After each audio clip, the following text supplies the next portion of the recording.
ഗായത്രി, ഇന്നത്തെ കാലഘട്ടത്തിൽ ഒരു ഗായികയെ പോപ്പുലറാക്കുന്ന അല്ലെങ്കിൽ ഗായകനെ പോപ്പുലറാക്കുന്ന 2 ഘടകമാണ്. ഒന്ന് സിനിമ, 2 സ്റ്റേജ്. ഇത് രണ്ടും അവിഭാജ്യ ഘടകങ്ങളാണ്. രണ്ടും കൊളാറ്ററലാണ്. ആക്ച്വലി ഒന്നോട് കൊളാബറേറ്റ് ചെയ്യും, റെസിപ്രോക്കലാണ്, അല്ലേ? സിനിമയിലെ ഗായത്രി ശ്രദ്ധേയമായിട്ടുള്ളൊരു സ്ഥാനം നേടി. സ്റ്റേജിൽ എന്താണ് ഗായത്രിയുടെ സ്ഥാനം എന്ന് വേണം നമുക്ക് നോക്കാം. ഹിക്കായിട്ട്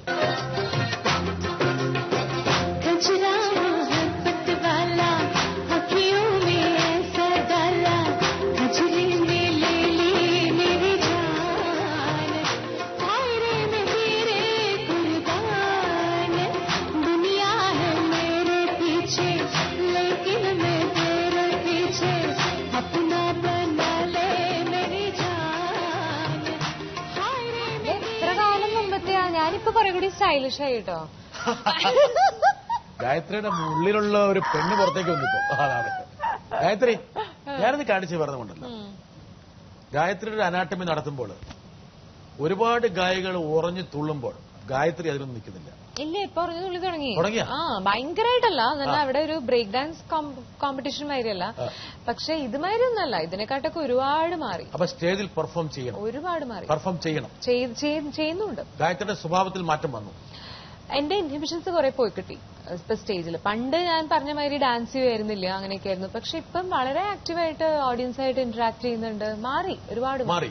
അത് ആക്ച്വലി റിമി എന്നോട് പറഞ്ഞു, ചേച്ചി ഇപ്പൊ റിമി എടുത്ത് ചെയ്ത ഇന്റർവ്യൂവിൽ എന്നോട് പറഞ്ഞു, ചേച്ചി ഇപ്പൊ ഭയങ്കര ഡാൻസും ഇല്ല അത്രയ്ക്ക് പക്ഷെ ഒരുപാട് മാറി. അപ്പൊ സ്റ്റേജിൽ ആട്ടം വേണം, പാട്ടം വേണം, കുറച്ചൊക്കെ. എന്നാൽ ഞാൻ പറയണ ഫുൾ ഫ്ലെജ്ഡ് അല്ല, കുറെ കൂടി ഒരു ഓഡിയൻസ് കണക്ടിവിറ്റി ഇപ്പോഴത്തെ കാലത്ത് വേണം. കാരണം വെച്ചാൽ മ്യൂസിക് ഒരു വിഷ്വൽ ആർട്ടും കൂടിയായി മാറിയിരിക്കുകയാണ്. അപ്പൊ അതുകൊണ്ട് അതെല്ലാം പണ്ടൊക്കെ ചില ഗായികമാർ ഈ ആടാൻ പറ്റാത്തവര് അല്ലെങ്കിൽ ആടാത്തവര് പറയും, അത് ഞങ്ങളതൊന്നും ചെയ്യില്ല, പാട്ടാണ് ഞങ്ങളുടെ പ്രൊഫഷൻ, ഞങ്ങള് പാട്ട് റെൻഡർ ചെയ്യും, അത് ആസ്വദിക്കുന്നവർ ആസ്വദിച്ചാൽ മതി, ആട്ടം കാണുന്നവർ ആട്ടം കണ്ടോളും. പക്ഷെ ആ ഒരു കൺസർവേറ്റീവ് ഓർത്തഡോക്സ് ആറ്റിറ്റ്യൂഡ് അല്ല ഗായത്രി. പണ്ടുണ്ടായിരുന്നു കുറച്ച്. തീരെ അന്ന് പണ്ടും ഉണ്ടായിരുന്നില്ല. പണ്ട് എനിക്ക് ഇൻഹിബിഷൻസ് ഉണ്ടായിരുന്നു, മനസ്സിലായി. ഇപ്പൊ എന്റെ ഇൻഹിബിഷൻസ് പോയി. ഇപ്പൊ ഞാൻ നല്ലോണം. എനിക്ക് ഏതൊക്കെ മേഖലയിലുള്ള ഇൻഹിബിഷൻസ് ആണ് നീ ഷെഡ് ചെയ്യാനുള്ളത് ഗായത്രിക്ക്? ഇൻഹിബിഷൻസ് ഏതൊക്കെ മേഖലയാന്ന് പറഞ്ഞു കഴിഞ്ഞാൽ, അപ്പൊ അങ്ങനെ ചോദിച്ചു കഴിഞ്ഞാൽ എന്താ പറയാ, പതുക്കെ നമ്മൾ ഡിസ്കവർ ചെയ്തുകൊണ്ടിരിക്കുകയാണ്. വി ട്രൈ ടു ഇവോൾവ്, അതാണ്, അത്രേ ഉള്ളൂ. നമ്മൾ നമ്മുടെ എൻവലപ്പ് പുഷ് ചെയ്യാൻ ശ്രമിച്ചു. എനിക്ക് ഭയങ്കര മടിയാ കുക്ക് ചെയ്യാൻ. 2 നല്ല കുക്കുകളുണ്ട് വീട്ടില്. അപ്പം ഐ എം വെരി സ്പോയിൽഡ്. ഒരു രക്ഷയില്ല, എന്നെ നശിപ്പിച്ചു എല്ലാവരും കൂടി. രാവിലെ 10 മണി 9 മണിക്ക് കാപ്പി എന്റെ അടുത്ത് വരും, ബ്രേക്ക്ഫാസ്റ്റ് വരും. ഗായത്രിയെ കുറിച്ച് ചില ആൾക്കാർ പറഞ്ഞറിയാം, പരദോഷമാണോ എനിക്കറിയില്ല, ഗായത്രിയുടെ മൂഡ്സ് ഭയങ്കരമായിട്ട് മാറും, സ്വിംഗ് ചെയ്യുന്നു. ഞാൻ പറഞ്ഞില്ല, ഞാൻ ഒരിക്കലും പറയില്ല, ഞാൻ ഗായത്രി ഒരിക്കലും കുറ്റം പറയില്ല കേട്ടോ. ഓക്കെ, സ്വഭാവത്തിന്റെ അല്ലെങ്കിൽ ഒരു ആറ്റിറ്റ്യൂഡിന് ഒരു കൺസിസ്റ്റൻസി ഇല്ലാത്തതാണ്. അത് ഞാനൊരു ഉദാഹരണം പറഞ്ഞ് വ്യക്തമാക്കാം. ഇപ്പം ഒരു ദിവസം ഇത് നടന്ന കാര്യമല്ല, ഒരു ഉദാഹരണമാണ്. ഒരു ദിവസം ഗായത്രി നടന്നു വരുമ്പോൾ നമ്മൾ നോക്കുമ്പോൾ ഒരു ചുവന്ന ലിപ്സ്റ്റിക് ഇട്ടുകൊണ്ട് വരികയാണ്. എന്നിട്ട് ഗായത്രി പറയുകയാണ്, ഇന്ന് ലിപ്സ്റ്റിക് എടുത്തപ്പോൾ മാറിപ്പോയി, ഡാർക്ക് റെഡായി പോയി, എനിക്ക് ആകെ കൂറ ലിപ്സ്റ്റിക്കായിരുന്നു, ഞാൻ ആകെ വളരെ ഒട്ടും മൂടില്ലാതെ സ്റ്റേജിൽ നിന്നത്, ഇത് ഭയങ്കര അലമ്പ് ലിപ്സ്റ്റിക്കാ, എനിക്ക് റെഡ് കളർ ഇഷ്ടേ അല്ല, ഞാൻ എങ്ങനെയോ ഇട്ടുന്നേ ഉള്ളൂ എന്നൊക്കെ പറഞ്ഞ് ഈ റെഡ് ലിപ്സ്റ്റിക്കിന് ഗായത്രി കുറെ കുറ്റം പറയുന്നത് നമ്മൾ കേട്ടു. ഒരാഴ്ച കഴിഞ്ഞ് ഇതേ റെഡ് ലിപ്സ്റ്റിക് ഇട്ട് ഗായത്രി എവിടെയെങ്കിലും നിൽക്കുമ്പോൾ നമ്മൾ വന്നിട്ട്, അയ്യേ ഇതെന്ത് ലിപ്സ്റ്റിക്കാന്ന് ചോദിച്ചാൽ, ഞാൻ എനിക്കിഷ്ടമുള്ള ലിപ്സ്റ്റിക് ഇട്ട് നിങ്ങൾക്ക് എന്താ ചോദിക്കുകയും ചെയ്യും. അപ്പം സ്വഭാവത്തില് ഏത് മൂഡിൽ എപ്പോഴാണ് ഇരിക്കുന്നതെന്നുള്ളത് നമുക്കറിയത്തില്ല. അപ്പം കൺസിസ്റ്റന്റ് ആയ സ്വഭാവം നിലനിർത്തേണ്ടതായിട്ടുണ്ട്. അതൊരു ചെറിയ പ്രശ്നമാണെന്ന് തോന്നുന്നു. എത്ര കറക്റ്റായിട്ട് പിഷാരടി പറഞ്ഞു, ഹാൻഡിൽ വിത്ത് കെയർ.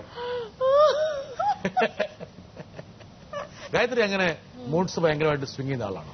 എനിക്കറിയില്ല, ചിലര് പറയണു ഞാൻ ഭയങ്കര അൺപ്രഡിക്റ്റബിൾ ആണെന്ന് എന്നോട് പലരും പറഞ്ഞിട്ടുണ്ട്. ഭയങ്കര അൺപ്രഡിക്റ്റബിൾ ആണ്. എന്റെ ബോംബെയിലുള്ള ഫ്രണ്ട്സ്, സിംഗേഴ്സ്, പലരും എനിക്ക് ക്ലോസ് സിംഗർ സർക്കിളിലുള്ളവരുണ്ട്. കാർത്തിക്, ജ്യോത്സ്ന, അങ്ങനെ എല്ലാവരും. ജ്യോത്സ്നയ്ക്ക് പിന്നെ എല്ലാം ഒരു പ്രോബ്ലമേ അല്ല, എനിക്ക് I can afford to be moody with. പക്ഷെ ചിലവർ എന്നോട് പറഞ്ഞിട്ടുണ്ട്, you are so unpredictable, you don't know what you will do next. എന്നോട് എന്റെ ക്ലോസ് ഫ്രണ്ട്സ് തന്നെ പലരും പറഞ്ഞിട്ടുണ്ട്. അതിൽ കുറച്ച് മാറ്റം പറ്റുമെന്ന് ഗായത്രിക്ക് തോന്നാറുണ്ടോ? അതേ ഞാനിങ്ങനെ തന്നെ ആയിക്കോട്ടെ, ഇമ്പൾസീവായിട്ട് പ്രതികരിക്കും. ഇമ്പൾസീവ് അല്ല. ചില ഒരാൾ വന്നിട്ട് ഗായത്രി എടുത്ത് പ്രണയാഭ്യർത്ഥന നടത്തുന്നു, നീ പൊടവേ എന്ന് പറയൂ.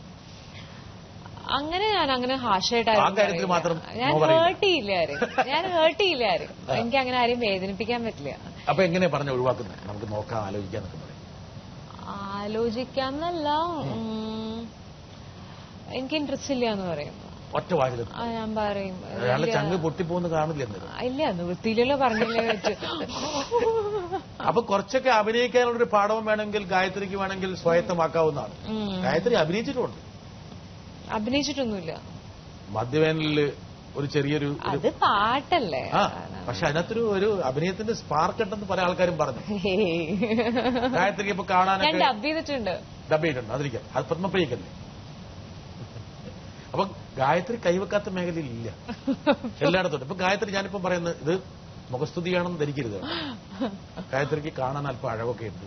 കാണാൻ വലിയൊരു അപാകതയൊന്നുമില്ല. അങ്ങനെയില്ല. ഇപ്പൊ സോറി, ആദ്യം വലിയ സുന്ദരി സുന്ദരി അപാകതയൊന്നുമില്ല. ഞാൻ നോക്കുമ്പോ ആദ്യം സുന്ദരി പറഞ്ഞപ്പോ ഇങ്ങനെ പൊങ്ങി പൊങ്ങി പോവും. അത് വേണ്ടെന്ന് വിചാരിച്ചു. ഓക്കെ, സുന്ദരിയാണ്. എന്തുകൊണ്ട് ഗായത്രിക്ക് സിനിമയിൽ ഒരു അഭിനയത്തിന്റെ രംഗത്തേക്ക് പ്രവേശിച്ചുകൂടാ? ആരും വിളിച്ചില്ലേ? ഇല്ല, എനിക്ക് താല്പര്യമില്ല. ആരും ക്ഷണിച്ചാലും വിളിച്ചാലും പോവില്ല? ഇല്ല, ഇറ്റ്സ് നോട്ട് കട്ട് ഫോർ. അതല്ല, എന്റെ പ്രയോറിറ്റീസ് വേറെയാണ്. വേറെ പ്രയോറിറ്റീസ് ആണ്. പക്ഷെ വലിയൊരു റേഞ്ച് അല്ലേ? സത്യമാണ്. ഒരു 10 വർഷം കഴിഞ്ഞാൽ എന്റെ ഒരു നെറ്റ് എക്സ്പീരിയൻസിലേക്ക് അത് വലിയൊരു ഘടകമായിരിക്കും, സമ്മതിച്ചു. പക്ഷെ ഇപ്പൊ എന്റെ പ്രയോറിറ്റീസ് വേറെയാണ്. ഇപ്പൊ ഒരു താല്പര്യമില്ല എനിക്ക്. ഇനി ഗായത്രിയുടെ കുറവുകൾ എന്ന് പറഞ്ഞിട്ട് ഒരു പക്ഷേ ജോൺ ബ്രിട്ടാസിന്റെ അടുത്ത് പറയാണ്, ബ്രിട്ടാസ് എന്റെ കുറവുകൾ 1, 2, 3 ഞാൻ മനസ്സിലാക്കുന്നു എന്ന് പറയാണ്. Okay, start. ലേസിനെസ്, ഒരുപാട് ഉറങ്ങും, മടിച്ചിയാണ്. പിന്നെ പറഞ്ഞ മാതിരി ഡിപ്ലോമാറ്റിക് അല്ല, കൺസിസ്റ്റൻസി ഇല്ല ബിഹേവിയറിൽ. ഒരു സ്ഥിരതയില്ല. സ്ഥിരതയില്ല എന്ന് പറഞ്ഞു കഴിഞ്ഞാൽ ഡിപ്ലോമാറ്റിക് അല്ല. അല്പം നയജാതിര്യം വേണമെങ്കിൽ ആകാം. ഡിപ്ലോമാറ്റിക് അല്ല. 3 നുണ പറയോ? നുണ തീരെ പറയില്ല. അപ്പൊ വേണമെങ്കിൽ കുറച്ച് നുണ പറയാം. ഇല്ല, അത് വേണ്ട. 4 എനിക്ക് കുറച്ചുകൂടി എന്റെ പേരൻസിനെയൊക്കെ സെർവ് ചെയ്യാം, മനസ്സിലായി. I can be a little more sensitive to my parents. എന്നാൽ എനിക്ക് അവരെ കൂടി എനിക്ക് ആഗ്രഹങ്ങളൊക്കെ ഉണ്ട്, അവർക്ക് കുറച്ചുകൂടി സെർവ് ചെയ്ത് കൊടുക്കണം എന്ന്. പക്ഷെ I am too much into my activity. 5 കുറച്ച് പാചകമാകാം. കുറച്ച് പാചകമാവാം. ഏത് പാചകം ചെയ്താണ് ഗായത്രിക്ക് ഇഷ്ടം?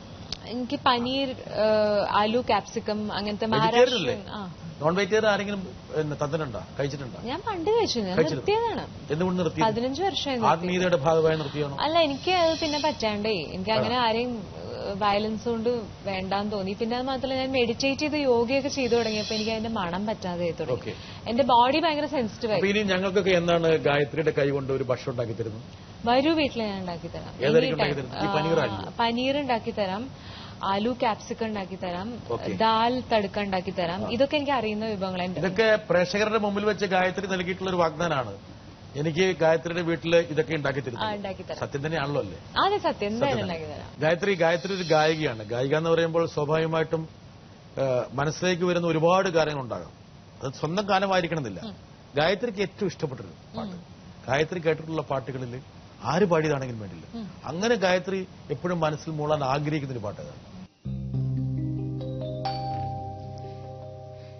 तेरे बिना जिंदगी से कोई शिकवा तो नहीं, शिकवा नहीं, शिकवा नहीं, शिकवा नहीं। तेरे बिना जिंदगी भी, लेकिन जिंदगी तो नहीं, जिंदगी नहीं, जिंदगी नहीं, जिंदगी नहीं। तेरे बिना जिंदगी से कोई शिकवा तो नहीं, शिकवा नहीं, शिकवा नहीं, शिकवा नहीं। ഇതിന്റെ അർത്ഥം അറിയോ? എന്താ അർത്ഥം? അയ്യോ, അതിലേക്കൊന്നും കണക്കണ്ട. ഗായത്രി തൃശ്ശൂരുകാരിയാണ്. എനിക്ക് തൃശ്ശൂരുമായിട്ട് ബന്ധമുണ്ട്. കുറച്ച് സ്കൂൾ പഠിച്ചവിടെയാണ്, കോളേജിൽ പഠിച്ചവിടെയാണ്. തൃശ്ശൂരുകാര് ഇപ്പൊ ടഫ് ക്യാരക്ടേഴ്സ്. ശരിക്കും തീർച്ചയായിട്ടും. എന്ത് രീതിയിലുള്ള ടഫ് എന്ന് പറയണേ? ഇങ്ങോട്ട് വരാൻ പറഞ്ഞാൽ അങ്ങോട്ട് പോയി കളയും. പിന്നെ ശരിക്കും ശരിക്കും ആണോ? വാ, സ്വീറ്റസ്റ്റ് ആൾക്കാരല്ലേ സ്വീറ്റസ്റ്റ് ആണ്. പക്ഷെ ഈ ഒരു പ്രശ്നമുണ്ട്, ഇങ്ങോട്ട് വിളിച്ച് അങ്ങോട്ട് പോകും. പിന്നെ അവരെ പറ്റിക്ക് ഏറ്റവും നല്ല മാർഗം എന്താ അറിയാം? ഗായത്രി പാടിയേക്കരുത് കേട്ടോ, പാടിയേക്കരുതേ എന്ന് പറയും. അന്നായി ഒരു പാട്ട് പാടും. എങ്കിൽ പോലും തൃശ്ശൂരിന് ഒരുപാട് സൗരഭ്യമുണ്ട്, ഇഷ്ടപ്പെടുന്ന ഒരു തൃശ്ശൂരിന്. ഞാനൊക്കെ തൃശ്ശൂർ പഠിച്ചുകൊണ്ടിരിക്കുമ്പം സാഹിത്യ അക്കാദമി ഹാളിലും അവിടെയൊക്കെ സ്ഥിരം പോവായിരുന്നു, എന്തെങ്കിലും പ്രഭാഷണങ്ങൾ, പരിപാടികൾ, കാര്യങ്ങളൊക്കെ. പക്ഷെ ഇപ്പം തൃശ്ശൂർ പഴയ പോലെ അത്ര എനിക്കറിയില്ല. ഗായത്രി ഇല്ല തൃശ്ശൂരുകാരി, ആക്റ്റീവ് അല്ല. തൃശ്ശൂർ പ്രോഗ്രാംസ് കുറവാണ്.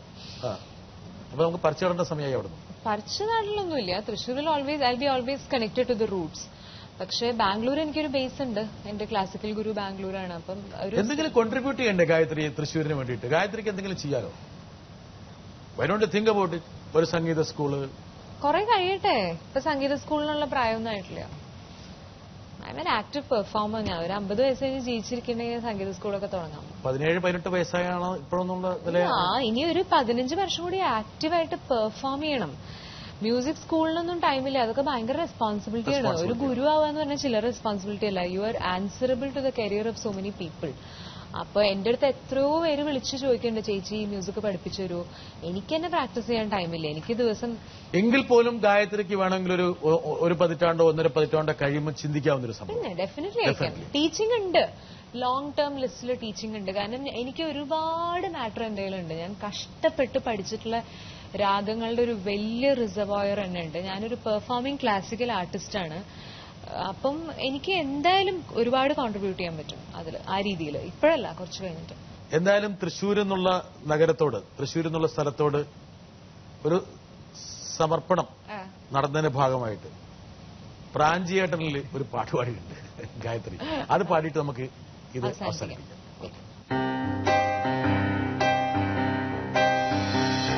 കിനാവിലെ ജനാലകൾ തുറന്നിടുന്നതാരാണു, വിമുഖമാ വിപഞ്ചിൽ വിരൽ തൊട്ടതാരാണു, നിലാത്തൂവലാലെ മുടി വെള്ളി വെള്ളി തലോടി മയക്കുന്ന കാറ്റിന്റെ കൈകൾ. കിനാവിലെ ജനാലകൾ തുറന്നിടുന്നതാരാണു, വിമുഖമാ വിപഞ്ചിയിൽ വിരൽ തൊട്ടതാരാണു.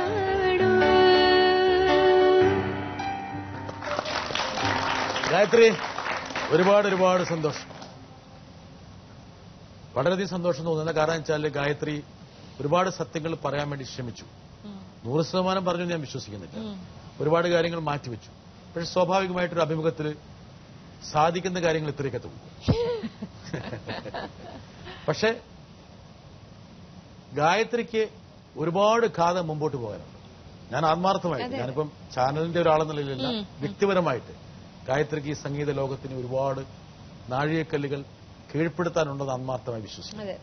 ഈ അഭിമുഖം അതിനുള്ള ഒരു ഊർജ്ജം ഗായത്രിക്ക് പകരട്ടെ എന്ന് മാത്രം ആശംസിച്ചുകൊണ്ട് ഈ കവലയിലെ സംഭാഷണം അവസാനിക്കുന്നു. ഇനി മറ്റ് കവലകളിൽ വെച്ച് കാണുന്നവരെ thank you very much. Thank you so much. Thank you.